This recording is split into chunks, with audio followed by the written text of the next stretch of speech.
Hey guys, I'm at PetSmart with Callie, and it's medium level busy.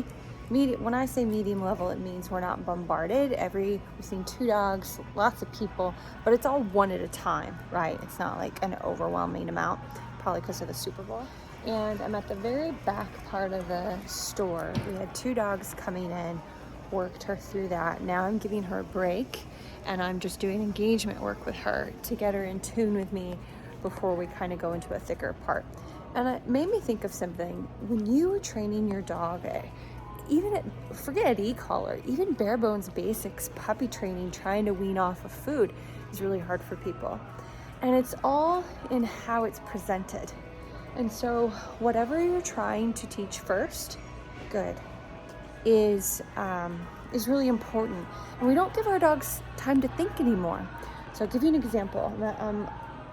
At a 7, which is low for Callie in this situation. And I'm gonna give the verbal and tap and the leash pressure all at once.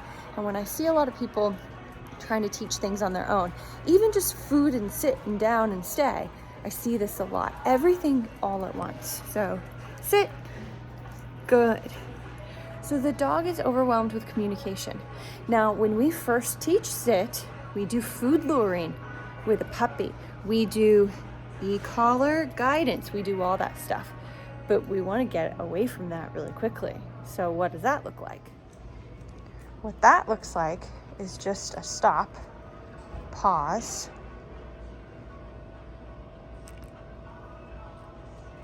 good, and I tap the button. Now, when I did that when we first walked in after we saw our first dog, she wasn't able to sit. She actually did a big spin around.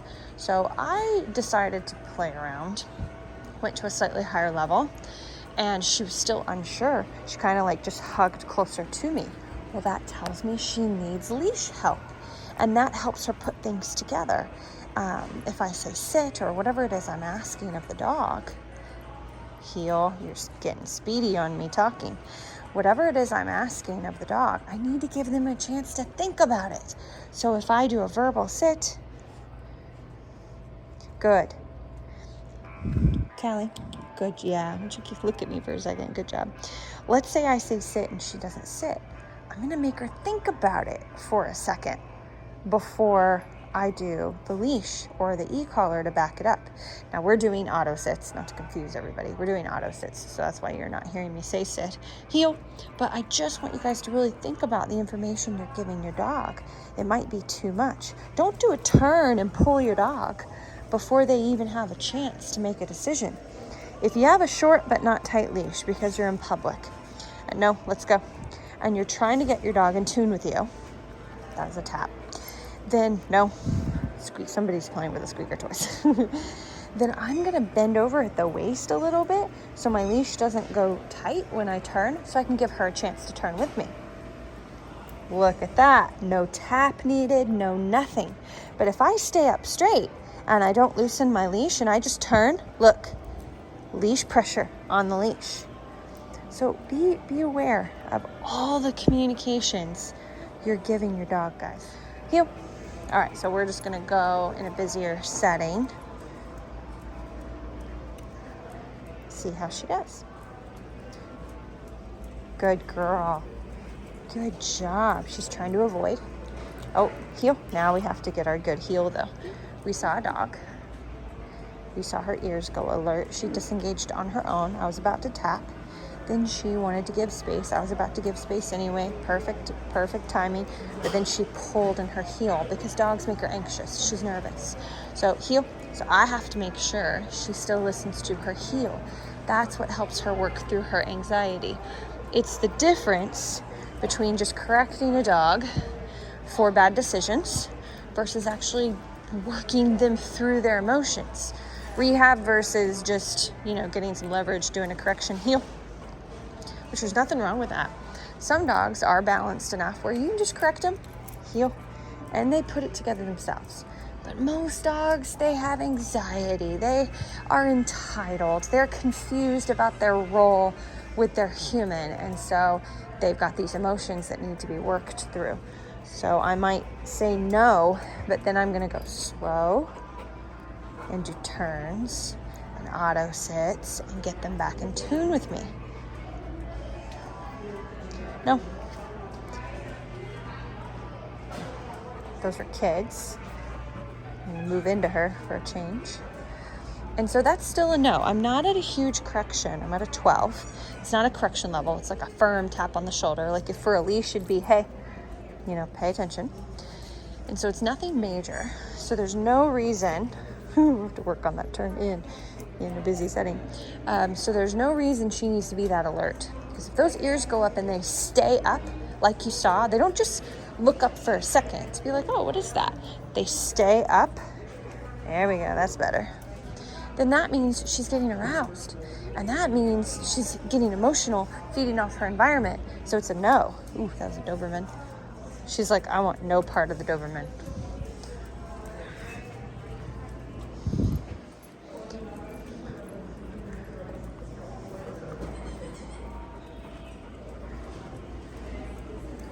Good job. Good girl.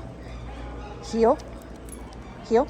The squeaking is a bigger distraction for her than the dog. That's hilarious. We're going to walk by the dogs in that aisle. I'm going to scroll up. Good girl, Callie. Good job. Wow. Sit. Good. Callie is a dog that we've found does good with some physical reassurance. So, ooh, that nose, food. Good girl. Heel. So we do give that sometimes. I don't know if the owners will be able to because like most owners we see, I'm not picking on them, but like most owners we see, there's been a lot of freedom, a lot of babying, and she's quite nervous. It's kind of feeding her nervousness. But the trainers come in, structure, accountability. So when we share affection, it's much different than the owners. So I just want to make that clear for anyone watching. But this is great. Nope. And I wasn't a 17. I did scroll back down, but not super low. So I want to do that again. I want to go by the same, because she had to have an NO. I want to go by the same yummy dog food. Again, that's the difference between just correcting your dog and actually rehabbing, teaching your dog. Don't get me wrong, corrections do teach, but it's just different. Good. You don't want to get stuck. If you feel like you're correcting your dog constantly, then you're not doing enough repetitions of what the dog needs to be doing. So if I go by a fence with a barking dog and my dog pulls, maybe they don't even react. They just pull, and I have to correct them for pulling because they won't listen. Then I'm going to try to make it a little easier, maybe go in the middle of the street if I can, or across the street, and do 3 pass-bys successfully without needing any leash or verbal. Just the dog starts to move with me. Then I try the middle of the street. Being right in front of the dog fence, that's too much usually, but I want to make sure I work my dogs through the emotions. And then on top of that, we do several successful repetitions of movement without needing a lot of communication from me. That's the difference. That's like that small piece of the puzzle that's really time consuming, that can be tough to do. Let me scroll up again. Found the culprit squeaking the toy. Let's go. No, it's all right. Heel. It's a large pitty that pulled towards her when they saw us. So when she got frantic is when that very excited pitty pulled towards us. So I'm going even slower. Heel. And even though normally a 22 would be a bit of a correction, it's not. All it's doing, heel, is it's helping her pay attention to me. Nice and slow. Now we're going to go by and do that again, see if that pitty is still there. Oh, they are still there because they're still squeaking toys. Getting that dog all amped up in a public place. Here we go.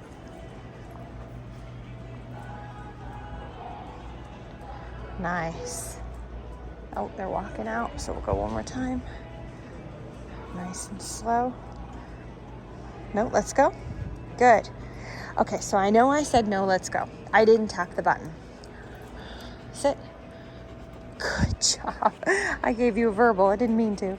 Good girl. Look at that eye contact. Good job. Heel. So why didn't I tap the button when I said no, let's go?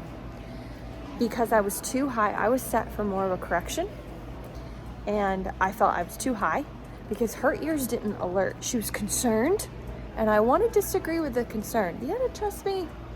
You gotta trust me. But I didn't want to get her at a 27 for just being concerned and looking. Some dogs I might, but not her. So I just did a verbal and just kept her moving, and I didn't tap.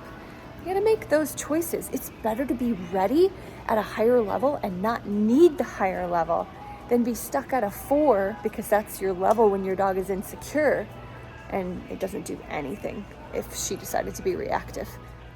But just to be clear, it definitely would have been too hot if I had tapped the e-collar and said no. And so just moving her through it, because she's just a little concerned. It's like, no, just disagree with it, but at a low level. Usually with fearful stuff like that, for dogs, I'm at 3, 4, 5, maybe 6, 7 for like nervous, not full-blown fear, but just little nervous insecurities looking around. It's just tap, let's go, tap, let's go. Redirect them, and a slight disagreement, because we do want them to not care so much about their environment, but it's not a correction level, okay? Because the ears weren't forward, it wasn't arousal based, okay? Just want to make that distinction.